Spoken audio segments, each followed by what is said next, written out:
చిన్నప్పుడు సార్ నాకు ఊహ తెలియనప్పుడు మా ఫ్యామిలీలో ఒక జాయింట్ ఫ్యామిలీ, ఒక నియర్లీ ఒక 50-60 పీపుల్ ఉండేవారు.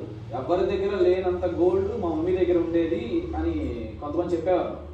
వీళ్ళు వాళ్ళు సరిపోయే కాదు మీ మమ్మీ దగ్గర గోల్డ్ పెట్టడానికి అని అనేవారు కొంతమంది. అట్లా కాదు, ఇప్పుడు నిజంగా వస్తుంటే ఫస్ట్ విష్ తనకి అప్పుడు ఎంత బంగారం ఉండేదో అప్పుడు అంత కొనాలని ఉండేది, నాకు ఎప్పుడు ఉండేది. ఇంకొక ఫైనల్ థింగ్ సార్, అంటే ఇది ఆఫ్టర్ నేను ఎర్నింగ్ స్టార్ట్ చేసిన తర్వాత నేను అనుకున్నది, నాకు నియర్ బీలో ఒక ఆర్ఫనైజ్ ఉండేది సార్. నియర్ బీలో వెళ్ళినప్పుడల్లా ఆవిడ ఒకే క్వశ్చన్ అడిగేది, ఆవిడ మీరు ఇంట్రెస్ట్ చూపిస్తున్నారు కాబట్టి మీకు వీలైతే ఎవరినొకరిని అడాప్ట్ చేసుకొని వాళ్ళ స్టడీస్ కానీ వాళ్ళ బుక్స్ డ్రెస్సెస్ అన్ని వాళ్ళ మెయింటెనెన్స్ అంతా మీరు చూసుకోగలరా అంటే అప్పుడు నా దగ్గర సమాధానం ఉండేది కాదు.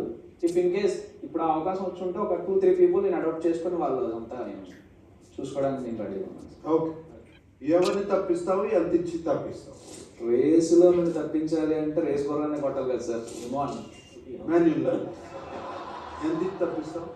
50-50 తీసుకున్నావా? మెచ్యూర్గా ఆలోచించి 50-50 అన్నాడు కాబట్టి 25-20. కళ్యాణ్